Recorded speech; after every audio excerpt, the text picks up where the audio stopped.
Alikho-ke elishona lingenazo ezalo yamukela-ke nazo izindaba ezihamba phambili. Uhlehlele lwesihlanu oweTheku, owesifazane utholwe enqunu enamanxeba okugwazwa.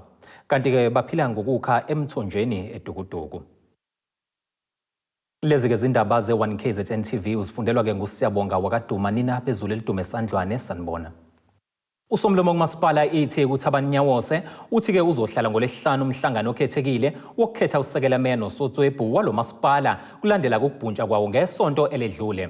Ukubhuntsha kwalo mhlangano kwenzeke ngoba amakhansela e-ANC ne-FF engafikanga, kepha-ke afika sekudlule isikhathi ngemzuzu engaphezulu kwama-30. Ukubanjwa komhlangano omkhulukazi ojwayelekile wazinyanga zonke kamasipala womkhandlu iTheku ngohlelo zobuxhakaxhaka yikona okwenza amaqembu ezepolitiki akuhoxisa ukuthi kuvotelwe umeya uMxolisi Khawunda akhishwe ngevoti longamethembi. Lokhu bathi bakuvume ngoba uhlelo zobuxhakaxhaka ngokomgomo wokusebenza komasipala kwenza ukuthi osotswebhu bamaqembu kube ibona kuphela bakwazi ukuzwakalisika labo mayelana nokuthi ingaba ihambisana nalesi siphakamiso. Amalunga kumele akwazi ukuvota ngonembeza ngama regulations esiwasebenzisa njengamanje la okwenza meeting ku visual noma online. Akuphoqa ukuthi kuvote umuntu oyedwa omele iqembu lelo, okusho ukuthi ngamazi ama members angafisi ukuhambisana nesinqumo leso seqembu awakwazi ukuvota indlela avota ngayo afisa ukuvota ngayo. We are appreciative of the fact that it will in fact be a physical meeting that will allow for transparency and a clear notion of exactly who supports the motion and who doesn't. And I don't think there'll be any questions around the outcomes of it, whether it's defeated or not. So yes, it's welcome and we appreciate it. Thanks. Ngesonto ledlule kwahoxa umhlangano wokuvotela kasekela meya kanjalo nosotswebhu lo masipala ngenxa ukuthi amanye amakhansela ikakhulu we-ANC nawe-EFF engafikanga ngesikhathi kumhlangano. I-IFP ithi sathola iziyalelo zezomthetho mayelana nezinyathelo emele ithathwe lamakhansela njengoba usomlomo uThabanyawose ehlulekile ukubanika incazelo kanye umbiko ophelele mayelana nokulovo kwalamakhansela bekanye nomphathi kalo masipala uMosampele. Ngamanje emhlangano nomanje cha ayikho impendulo even isho kwi-report yakhe of which we are going forward ukuthi sithole legal opinion ukuthi mhlambe ngokwe-time frame kumele uspeaker kube ukuthi uselenze nini uphenyo lwakhe nama-actions awathathile noma azowathatha, but lokho-ke sikubeke kwi-legal team yethu esi-IFP ukuthi nayo isi-advise ukuthi mhlambe by Friday fanele asestablishele or mhlambe kunenye time frame efanele asazise ngayo.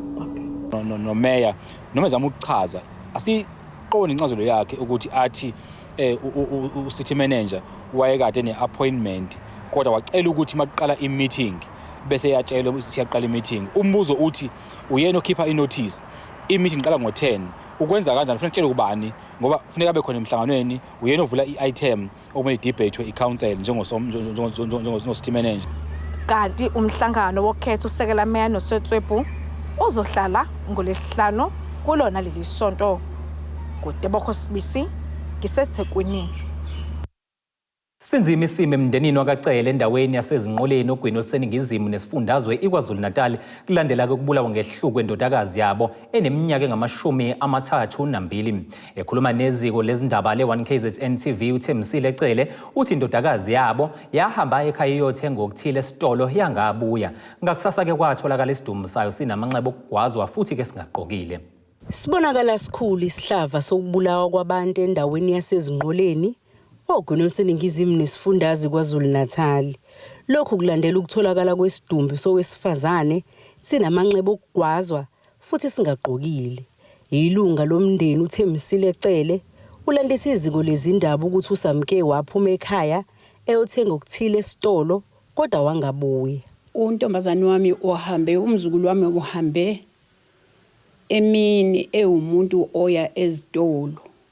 Ngaze ngamphathisa ngathi ubongiphathelisa inkothi hayi kulungile ngizongayithatha imali yakho ngoba nami nginayo ngizophatha kuyami. Lengasuka ngaleso sikhathi ngangathi ngithini ngihlangane nabantu bathi hayi phinde ekhaya hamba uthathe ingubo yokumemboza akagqokile unqunu ngezansi ngihlangene negazi eligcwele nje elike emgaqweni abantu kade belichitha inhlabathi nje beligqiba ngile ngayombheka ngambheka ngazenelisa ngoba ngiyambona futhi ukuthi uyena ube senxusa amaphoyisa asebenze ngokuzikhandla ukubamba ababulali hleze nabo bewumndeni bathola ukuxola enhlizweni akekho ongaqaqambelwa inhliziyo ilento eyenzekile siyafisa thina ukuthi amaphoyisa ambophe sikwazi ukubabona nathi sizenelise aphinda ahlale ejele ngendlela ke anganqunyelwa inkantolo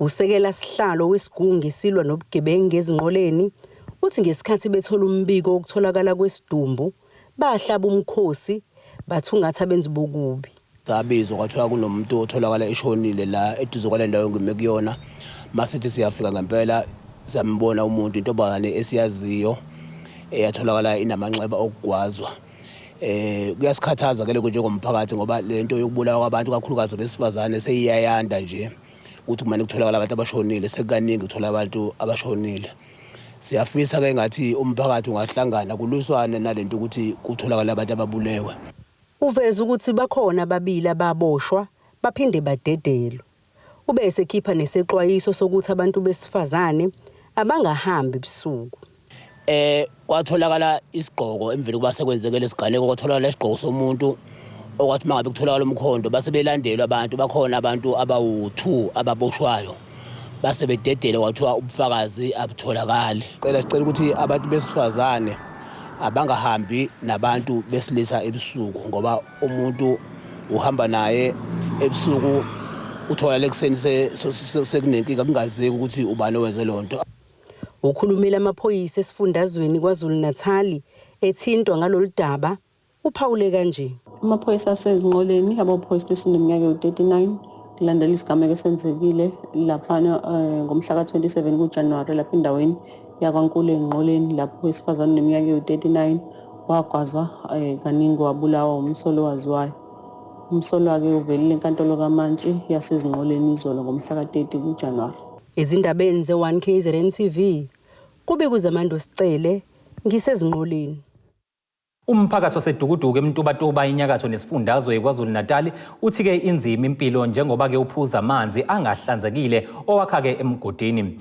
Lokhu kuza emva kokuba ke kwavaleka amapayipi ngonyaka u2014 okuze kube imanje ke bengakavuleki. Elinye lamalungu omphakathi uVijayina Tembe uthi ke amanzi bawabanga nezilwane njengoba lawa abaphuza njengamanje engahlanzekile. Kusukela ngonyaka ka2014 kwavaleka amapayipi asabalalisa amanzi emphakathini wasedukuduku eKhayelisha eMtubatuba kuze kube imanje amanzi akaphumi kompompi. Lokhu sekushiye lo mphakathi untula amanzi njengoba usuqhamuke nezindlela zokuthola amanzi emgodini onomngozi. Kanti lamanzi awahlanzekile ngokwanele kwawona lo mgodi futhi unomngozi njengoba kunomunye welunga lomphakathi osanda kudlula emhlabeni emva kokuphonseka kuwo. Ninkinga kakhulu yamanzi kuselokho nje thina saqala nje ukuvota amanzi asinawo siphuza lapha nje ukuphuza khona nje lonke uhlobo lwezilwane inkomo izinja yonke leyo nto nje siphila kanzima nje ngempela ngoba siyesicabanga ngisho ingane nje ezesikole mazi esikoleni ekseni ukuthi amanzi sifuna ziwashe ngamanzi aclean phela amashethi afuna amanzi aclean ahlanzekile kodwa nje thina lapha nje amanzi asikazi sibe nangisho ivatrikani ke imbala sikazi size siyibone nje siphila nje ngalo ndlela esiphila ngayo impilo inzima nje becela ukuthi uhulumeni noma laba ubaba umkhwanazi engenelele ukuthi esilekelele kule nkinga esibhekene nayo la eKhayelisha eD1 esibone ukuthi ngempela ngenzeka kanjani kuze siphume kule nkinga esibhekene nayo. Ithimba leqembu lezepolitiki Democratic Alliance DA esifundazweni KwaZulu-Natal livakashele nomgodi lapho umphakathi uthola khona amanzi. Umholi waleli qembu esifundazweni uFrancois Rogers uzokwalisa ukushaqeka ngesimo umphakathi ophila ngaphansi kwaso njengoba lamanzi uwabanga nezilwane. As you've seen behind me, right behind me here, is the pit that was dug by the community to access water. Now, the tragedy behind that is there are pipes. Pipes were laid here in 2014. There was water here. The community had access to water. Now, for some other reason, there's absolutely no water in those pipes, and this is what they have to do. They have to drink water with the local cattle and sheep. And somebody recently died here, fell in one of the pits and drowned and died. uRogers uveza ukuthi bazoluphenya lolu daba baphinde basize lo mphakathi ngephilisi elizohlanza amanzi ukuze bangaguli. Kanti uphinde waveza ukuthi bazozama nokukhanda ipitsi elizosiza umphakathi obhekene nenkinga yamanzi. Ungabi khona kozinzo kumasipala wesifunda umkhanya kude ezinye zezinto azigxekile lo mholi we-Democratic Alliance. We will investigate the possibility of assisting the community with some form of tablets that purify the water so that people don't get sick. But that's a short-term solution. We'll also look if we can't get one of the local contractors in here to try and dig a proper borehole so that the community can have safe water and that they don't end up dying or getting sick from drinking this water. The minute you have political instability, people take their eye off the ball.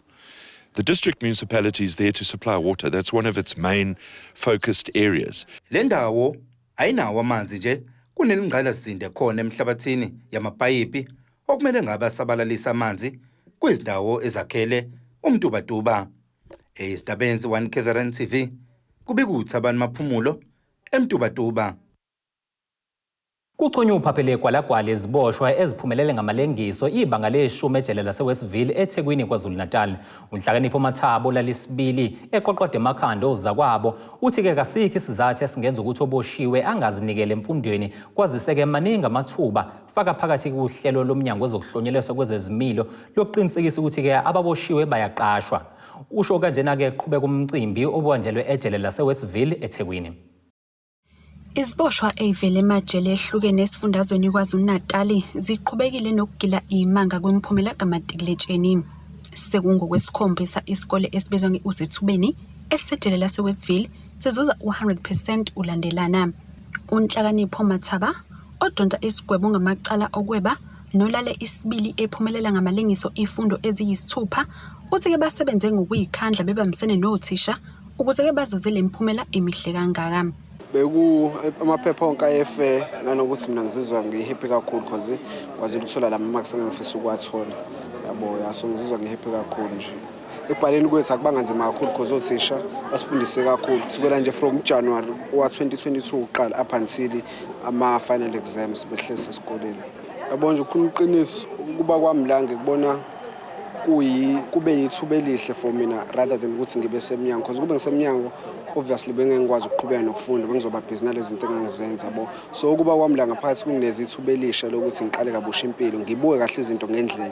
Zine sezizonke izikole esezikhona ngaphansi kwezikhungo zokuhlonyeliswa kwezimilo esifundazweni ngemuva kokwengeza kwesejele income nesibonakala senza kahle kakhulu kwazise sithole 100%.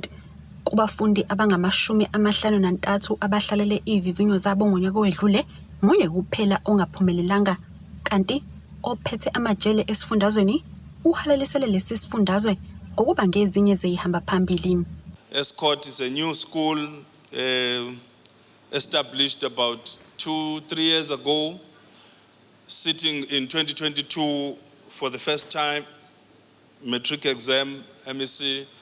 18 boys sat for exams and all of them passed MEC.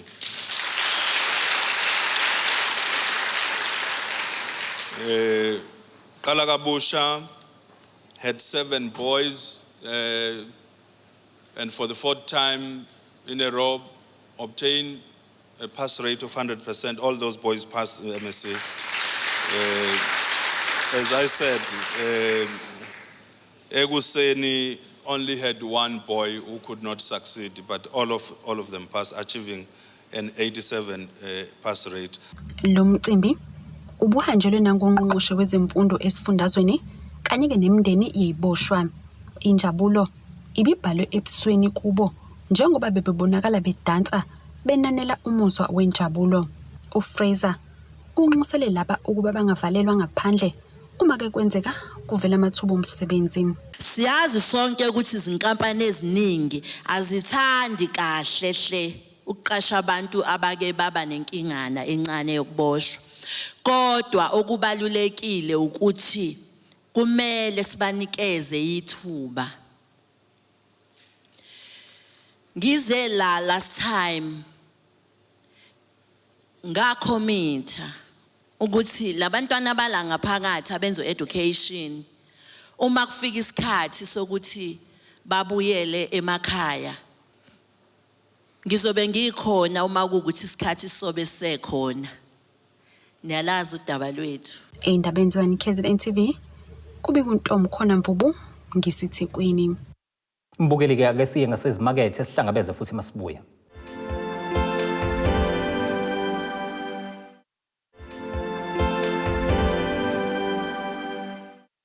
Asiphinde sikubingelele sikwamukele futhi mbukeli yamukela ke nazi izindaba ezihamba phambili osukwini la namhlanje. Uhlehlele olwesihlanu oweTheku owesifazane utholwe enqunu enamanxeba okugwazwa kanti ke baphila ngokukha emthonjeni edukuduku. Baxhunywa uphaphele gwalagwala abafundi abayishumi masondini enyakatho nelikaMthaniya ngokwenza kahle ke kwimiphumela kamatikuletsheni yangonyaka u2022. Labafundi ke bayingxenye yalabo abahamba phambili kwisifunda iZululand nabayomela ke lesifunda ezingeni lesifundazwe. Labafundi baqonyeliswe ngezipho ezahlukahlukene nekubalwa ke nemali yokubhalisela ukufunda ezikhungeni zemfundo ke ephakeme. Umeya ke nguMasipala uLundu Wilson Ntshangase uthi ke bewumkhandlu bayazigqaja ngokwenziwe yilabafundi. Umkhandlu kaMasipala waSolundi ukomelise abafundi abaphasa Ngamalengiso kumatikuletsheni nyakenye. Umeya walo masipala ubonge laba bafundi ngokubabeka ebalazweni. Sithokoza kakhulu ingane zethu umsebenzi enwenzileyo. Siyazi ukuthi bekunezimo ey'nhlobonhlobo ezinzima benisebenza ngaphansi kwazo, ifunda ngaphansi kwazo. Ezinye yilezi akade zishiwo uNdodana la lo bekhulumela abafundi. Kodwa nina nikwazile ukuthi nisebenze ngendlela yokuthi namhlanje siyayiqhenya futhi ngayo. Kanti ubambe njengomphathi wezezimali kulo masipala uphawule ngesikhwama sokuxhasa abafundi. Umkhandlu wasondini ukwazile ukuthi ngemhlangano eyibambayo nemphakathi nengezikhalazo ezihlala ziqhamuka emphakathini, ziqhamuka ngamalungu omphakathi, ziqhamuka ngamakhansela kuma-war rooms lapho intsha yethu ibikuveza ukuthi iyadinga ukusupportwa, iningi kakhulu intsha engasebenzi ondini ngenxa zokuthi amazinga ezemfundo ayewakhuphulile ngendlela efanelekile. So umkhandlu ngohlelo lokwazothi Meral Outreach Program uhlangabezane ulekelela abafundi ngengxenye ethize ukuze bekwazi ukuthi beregister. Uxolani Sibiya owabaqoqada bonke emakhanda emahlabathini uthi ke ukuzazi ukuthi ehloseni yikona okwenze ukuba bawuphonse umbalane naphezulu kwezingqinamba akade bebhekene nazo. Okwenza ukuthi sikhuthaze ukuthi siphase ngalendlela ukuthi besazi ukuthi sifunani empilweni noma nje isikole esifunda kuso khona edikana asinayo ilab yesayensi infrastructure khona iyabheda kodwa ngenxa ukuthi besinepurpose ukuthi sifunani empilweni sikwazi ukuthi sihlule ngisho izikole ezinakho konke ezinamalab enamalab enakho konke infrastructure right nensiza ama resources right uzifunda ngoba besazi ukuthi sifunani empilweni. Okhulumela komnyango wezemfundo emahlabathini uXoliswa Cele uthi basishaya isifuba ngempumelelo yalaba bafundi yize bephuma ezindaweni zasemakhaya. Sithokoza kakhulu ukuthi umkhandlu wasondini usilekelele kakhulu njenge-education as a societal issue and izikole zethu ziseyindaweni eyisemaphandleni njengoba sazi sonke. Kodwa ziyazama ngakho kusemandleni ukuthi zizame ukufika ekuqhudelaneni noma kwi-competition efana nezikole ezisemadolobheni. Ezindabeni ze-1KZNTV kube komqondisi Miyeni ngeSolundi. Ubhodla umlilo kumholi weqembu IFP uVelenkosini Hlabisa ngalokho akubize ngokugweva nomkhandlu umkhanya kude kweqembu iANC. Ekhuluma ke esithangamini nabezindaba uHlabisa usabse ngokuthi bazokwenza ukuthi ungasebenzi lo yamkhandlu maduzane ukufaka ke ingcindezi inkantolo ukuba ke ilisukumele phezulu lolu daba njengoba siside kakhulu isikhathi belindile. Usonga ngokwenza umkhandlu wasemkhanya kude ungalawuleki umholi weqembu lenkatha uVelenkosini Hlabisa kulandela ke ukhudula inyawo kwenkantolo uxazulula umdontsiswano ophakathi kwaleli qembu kanye ke nokhongolose. Umkhandlu wasemkhanya kude maduze sizowenza ukuthi ungasebenzi ukuze inkantolo lolu daba zilinqume masinyane ukuze iqembu lavotelwa nelinamakhansela liningi linikezwe igunya lokuphatha umkhanya kude. Asithandi ukubona kunothuthuva emphakathini kodwa abakwazi abantu ukuvota bavotela iIFP kodwa igweve ngamandla iANC esikhundleni sokuphatha umkhanya kude. Lento esesiyibona emazweni aseAfrika lithi lehluliwe iqembu okhethweni lihlale ngodli. uANC is becoming that. Kuzokhumbuleka ukuthi lo mdontsiswano uqubuke ngemuva kokhetho lwangonyaka u2021 ngesikhathi ke lo mkhandlu unqotshwa yiqembu leIFP kade wenganyelwe yiANC. Kuze kube manje kacaci ngesimo sakhona kwazise udaba lusasenkantolo. uANC untshontshe ukubuswa komkhandlu wasemkhanya kude ukuphethe ezazi ukuthi uyiqembu elincane kodwa ubambelele einkantolo njengoba izinkantolo zithe ake kumiwe ukwenziwa noma yini. Sifuna ke ukusho kubantu basemkhanya kude ukuthi besingathule kusukela ngo2021 kodwa sesibonile ukuthi izinkantolo azisisi phambili. Kungase kuphela iminyaka emihlanu lenkinga ingaxazululekile. Okokuqala siphosela inselela uANC kusuke ezingeni likazwelonke kuze kuzoba sesifundazweni nesifunda somkhanya kude. Uma beyihlonipha intando yeningi abakukhombise ukuthi bayazi ukuthi baphethe ngobugebengu emkhanya kude. Inselele engibaphosela yona leyo. Esithangamini nabeyindaba saleli qembu ebesibanjelwe eThekwini osukwini lwayizolo uHlabisa uphinde wadalula ke ukuthi njengamanje abantu bakule ndawo baphila ke ngaphansi kwengcindezi yokweswela amanzi ngenxa ke yokudliwa kwemali. Ngingomunye abantu abahlala emkhanya kude ngiphila ngaphansi kwesimo sepoor service delivery uma kuzodabeni lwamanzi. Lokhu kwenzeka ngaphansi kokuphatha kwaANC. Abantu bakhulumile ngo2021 bathi ANC get out of umkhanya kude. Namanje ke sithi ANC phuma emkhanya kude. Kodwa uma uANC ungayithathi lenselelo sizokwenza kube likhuni ukusebenza kwaloya mkhandlu uphethwe ngabantu abangafanele ukuphatha abafanele ukuphatha iIFP. Eyindabeni ze1KZNTV kube kuntombi khona Mvubu ngiseThekwini. Uhlalo wekomiti likaNdunankulu nezindaba zasendlunkulu kwishamthetho sesifundazwe uceliwe Madlopha uthi ke kubahlaba umxhwele ukubona intsha inentshisekelo yokuba namabhizinisi aphumelele.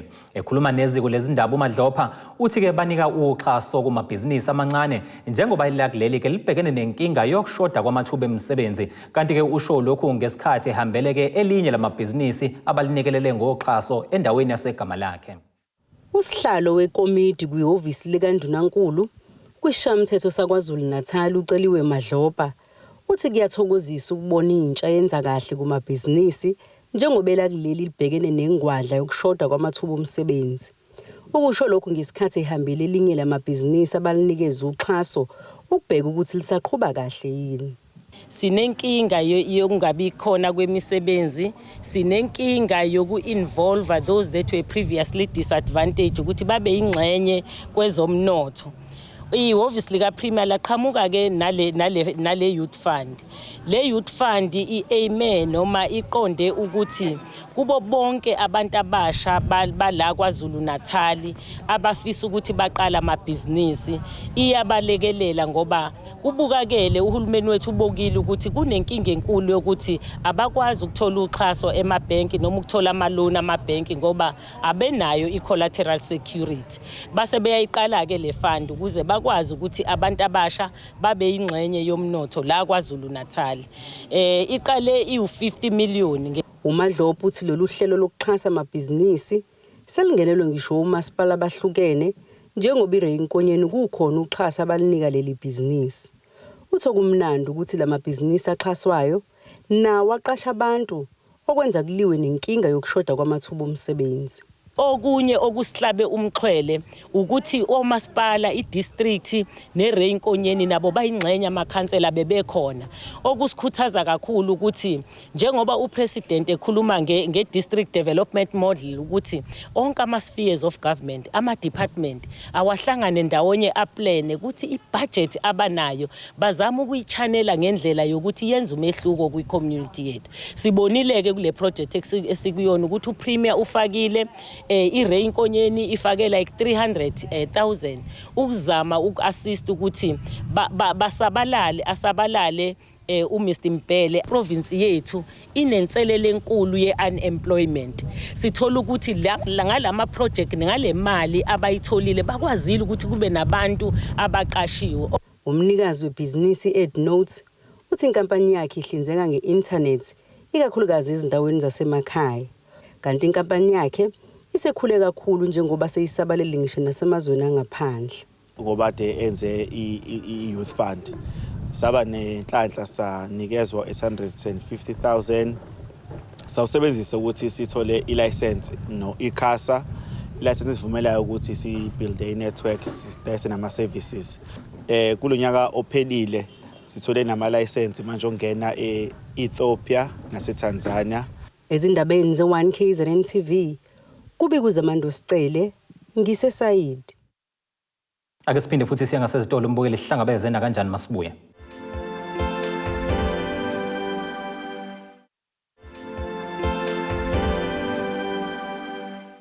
Mbukela siphinde sikubingelele sikwamukele ezindabeni zethu zanamhlanje. Nazi izindaba esithi yizo ezihamba phambili osukwini lanamhlanje. Uhlehlele olwesihlanu oweTheku owesifazane utholwe enqunu enamanxeba okugwazwa. Kanti ke baphila ngokukha emthonjeni edukuduku. Ake sikubhekele njengosini yezomnotho.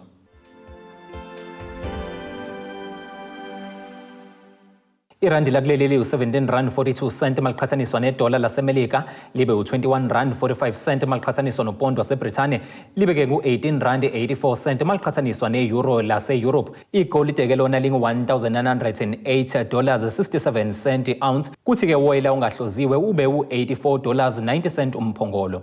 Ake sibheke engosini yezemidlalo.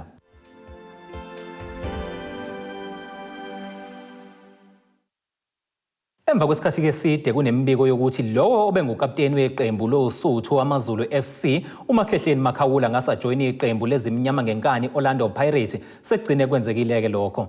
Kwistatimende esikhishwe yiqembu loSuthu namuhla liqinisekisileke ukuthi ke womabili lamaqembu agcine evumeleneke ngokuthi ke adayiselane lo mdlali futhi ke kakubanga nazihibe njengoba ke liphindela mfisela ke okuhle kodwa. Lo mdlali ke seke wahlabana oSuthwini ehlabana ngomkomelo kamongameli weqembu wokwenza kahle kanjalo ke nokuba ke ngumdlali wonyaka kubadlali baleli qembu kumasizini ke amabili edlule. Ake sibhekele isimo sezulu.